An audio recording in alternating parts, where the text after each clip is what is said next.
Of the 4 players the Nets acquired at the trade deadline, 2 are under contract through 2026, Mikal Bridges at an average salary of around $23 million and Dorian Finney-Smith at around $14 million.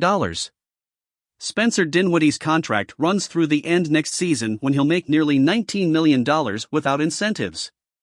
But Cam Johnson, who's been putting up some nice numbers since being acquired from Phoenix, is a free agent this summer, one the Nets presumably want to re-sign.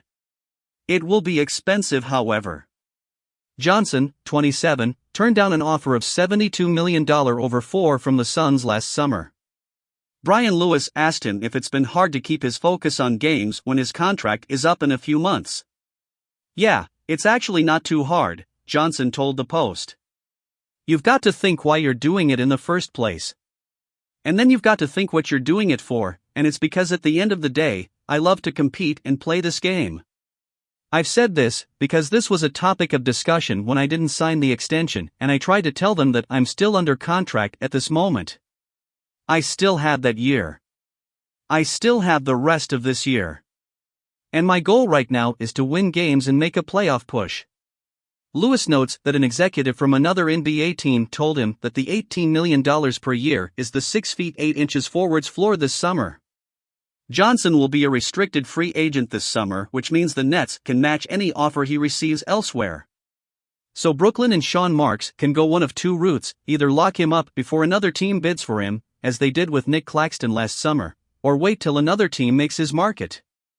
Marks knows all about that process. Between July 2016 and July 2017, he delivered lucrative offer sheets to 4 free agents: Tyler Johnson, Allen Crabbe, Otto Porter Jr. and Dante Modiajunas. All 4 were matched by their reams, although Johnson and Crabbe ultimately wound up with the Nets. For Johnson, that's about the business of basketball, and he's got other things on his mind currently. "I'll let the future take care of itself. I'm not going to sit here and think on it too hard or worry about it too much. I'm really just living in the present, enjoying it," Johnson told Lewis. "There's so much I've got to think about: getting acclimated to a new city.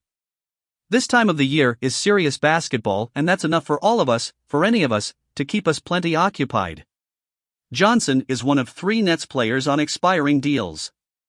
The other 2, both unrestricted free agents this summer, are Seth Curry and Yuta Watanabe. Edmund Sumner has a team option on his 2-year non-guaranteed deal at the vet's minimum, while Royce O'Neal's $9.2 million contract next year is partially guaranteed at $2.5 million. Nerlens Noel is currently on a 10-day. Write your opinions into the comments, it's very important to us. Thanks, see you soon.